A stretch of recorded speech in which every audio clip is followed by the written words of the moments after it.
제21장, 2명이 인디언과 2명이 백인 역사의 가교를 놓은 사람들. 북미 원주민의 역사는 종종 갈등과 비극의 관점에서 서술되곤 합니다. 하지만 이 서사의 흐름 속에는 서로 완전히 다른 두 세계 사이에서 가교 역할을 했던 인물들의 삶이 엮여 있습니다. 2명이 원주민과 2명이 백인, 이 네 인물은 정의와 교육, 그리고 진실을 보존하기 위해 평생을 바쳤습니다. 그들이 걸어온 길은 달랐지만 목표는 하나였습니다. 바로 미국의 역사에서 원주민의 목소리가 영원히 지워지지 않도록 하는 것이었습니다. 엘리 사무엘 파커, 세네카족의 장군. 1828년 세네카 부족의 일원으로 태어난 엘리 사무엘 파커는 두 개의 이름과 두 개의 삶을 살았던 인물입니다. 부족 사람들에게 그는 서쪽문의 수호자라는 뜻의 도나호가와였고, 미국 정부에게는 유능한 토목기사이자 고위군 장교였습니다. 파커의 삶은 수많은 최초의 기록들로 정의됩니다. 미국 시민이 아니라는 이유로 변호사 활동을 금지다 했음에도 불구하고 그는 공학으로 진로를 돌렸고 그 과정에서 율리시스 S. 그랜트 장군과 깊은 우정을 쌓았습니다. 남북전쟁 당시 파커는 그랜트의 공식 비서관으로 복무했습니다. 애퍼메톡스에서 로버트 E. 리 장군이 항복할 때 공식 항복 문서 초안을 작성한 것도 바로 파커의 손이었습니다. 리 장군이 행사장에서 그를 보고 진짜 미국인을 보게 되어 기쁘다고 말하자 파커는 우리는 모두 미국인입니다 라는 유명한 대답을 남겼습니다. 이후 그랜트 대통령 행정부에서 그는 원주민 최초로 인디언 사무국장에 임명되어 자기 민족의 이익을 보호하기 위해 체계적인 편견과 맞서 싸웠습니다. 찰스와 일레인 이스트먼, 위사와 시인. 오히에사라는 이름으로도 알려진 찰스 이스트먼은 원주민 지도자들의 새로운 세대를 대표했습니다.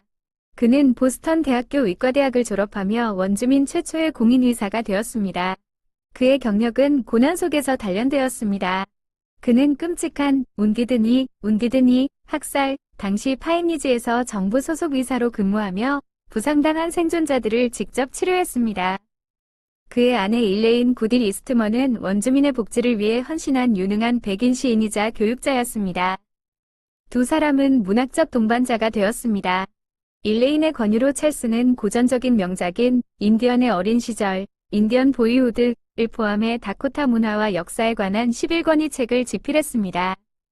그의 작품들은 전 세계적으로 번역되어 역사상 가장 다작을 남긴 원주민 작가 중 한 명이 되었습니다.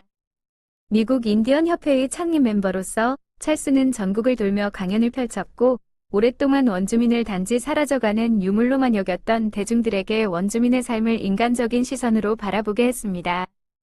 헬렌 헌트 잭슨, 국가의 양심.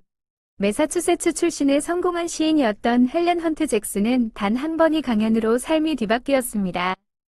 1879년 폰카 부족의 공경을 설명하는 스탠딩 베어 추장의 연설을 들은 후 그녀는 문학계의 사교명사에서 치열한 정치활동가로 변신했습니다.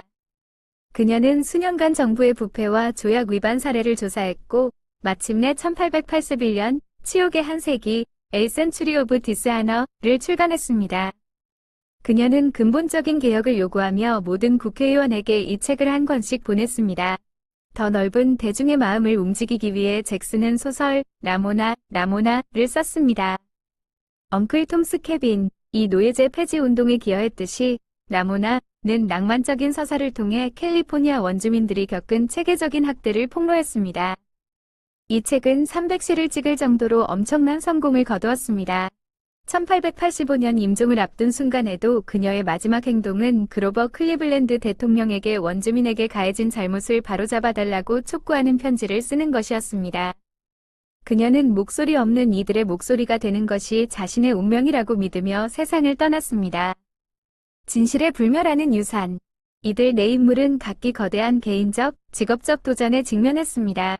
파커는 법조계의 인종차별적 배제와 싸웠고 이스트먼은 운디든 이후의 트라우마와 씨름했으며 잭슨은 자신의 호소를 처음엔 무시했던 정부에 맞섰습니다.